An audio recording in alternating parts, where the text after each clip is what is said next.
வணக்கம் கைஸ், நான் உங்கள் மிஸ்டர் மிராக்கிள்.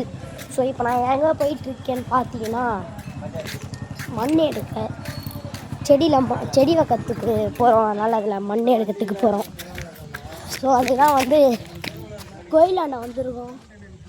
இங்கே ஏதோ மண் இருக்காங்க, அதை எடுக்கிறதுக்கு அமுச்சு விட்டுக்கிறாங்க. காலையிலேருந்து வேலை வாங்கினே இருக்கிறாங்க. இது பாருங்க, இது ஃபுல்லாக 2 வாட்டி இல்லை 3 வாட்டி மண் எடுத்துன்னு வந்தால் தான் அந்த இதில் நட முடியும். என்ன செடி பார்த்தீங்கன்னா, அது ஏதோ என்னது, அதான் மருதாணி செடி. அதுதான். ஸோ நம்ம எங்கே மண் எடுக்க போகிறோன்னு பார்த்தீர்கள்னா, இந்த இடத்துல தான் இப்போ நம்ம மண் எடுக்க போகிறோம். ஸோ மண் எடுக்கிறத காமிச்சா ரொம்ப நேரம் எடுக்கன்றதுனால கொஞ்சம் காமிச்சிட்டு அதுக்கப்புறம் மீதி இருக்கிறத காமிக்கிறேன். ஸோ இந்த இடத்துல இருந்து தான் மண் தோணும். இந்த மண் தான், ஓகேவா?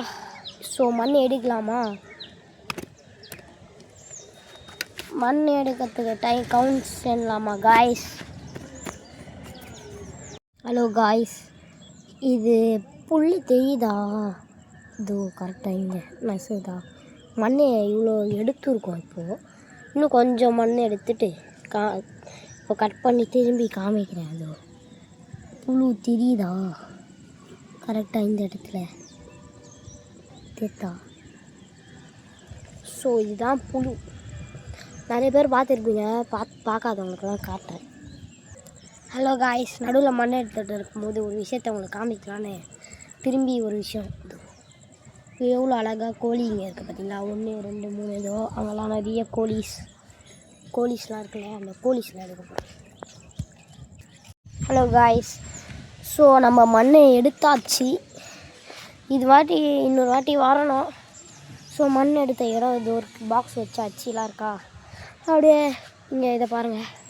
கோழி இந்த மாதிரி இயற்கைக்கு வேலை செய்கிறது ரொம்ப நல்ல அருமையான வேலைன்னு நான் என்னோட இதுலேருந்து நான் பார்க்குறேன். இப்போ பாருங்கள் மண். ஸோ இங்கே இருந்து தான் இப்போ நம்ம வீட்டுக்கு போகிறோம். புரியுதா? இதுதான் கோயில் கிரவுண்டு. ஸோ இப்போ எனக்கு முன்னாடி தான் கோயில் இருக்குது. இது கோயில் முனீஸ்வரர் கோயில். இப்போ தான் 1 நாளுக்கு முன்னாடி தான் கும்பாபிஷேகம் நடந்தது. எப்படி புதுசாக இருக்குல்ல கோயில். ஸோ இதுதான் நம்ம போகிற வழி. இங்கே வந்தாங்க ஒரு பர்பிள், இங்கே ஒரு எதிர்க்க ஒரு ஒயிட் டேங்க் வீடு இருக்கா, அந்த வீட்டுக்கு தான் இப்போ நம்ம போகிறோம். ஏன்னா அதுதான் நம்ம வீடு. ஸோ இன்னும் கொஞ்சம் நேரம் ஆகும்னு நினைக்கிறேன் காய்ஸ். பார்த்தீங்களா எப்படி நம்ம எடுத்த மண் நல்லா இருக்குல்ல?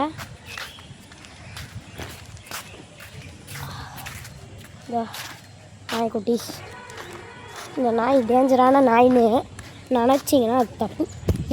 நம்ம மண் எடுத்துகிட்டு வந்து வீட்டில் கொடுத்தோமா, அப்போ எங்கள் அப்பா 3 வாட்டிலாம் போவேன்னா 1 வாட்டி போதும் செடி எடுத்துன்னு போய் நடுன்ட்டாரா. ஸோ மருதாணி செடின்னல்ல தான் அந்த மருதாணி செடி. இது ஏதோ சீவி இருக்காங்கல்ல, இது அப்படியே மண்ணில் சொருவி விட்டால் போதுமா. அதனால இப்போ நம்ம இது இருக்குல்ல, இந்த சீவன பகுதியை அதை அப்படியே நம்ம இப்போ மண்ணில் சொருவ போகிறோம். ஸோ இதுதான் இப்போ நம்ம முக்கியமான வேலை இதில். இப்போ நீங்களும் பாருங்கள், பார்த்து என்ஜாய் பண்ணுங்கள். இப்போ நடுவில் கரெக்டாக பாக்ஸோட சென்டரில் நல்லா சொருவிட்டோமா போட்டு கையை வச்சு தடவி அப்படியே க்ளோஸ். அவ்வளோதான். ஸோ அவ்வளோதான் கைஸ், வேலை முடிஞ்சு. மருதாணி செடியை நட்டுட்டோம். இதில் ஒரு பிரச்சனை, இந்த பாக்ஸில் ஒரு 3 ஓட்டை போடணும். அந்த ஓட்டையை மட்டும் போட்டோன்னா முடிஞ்சிச்சு, அதுதான். So bye from mister miracle. இந்த மாதிரி நீங்களும் இயற்கைக்கு நிறைய வேலைகள் செய்யுங்க. நீங்கள் நல்லா இருப்பீங்க. அவ்வளோதான் கைஸ். So bye.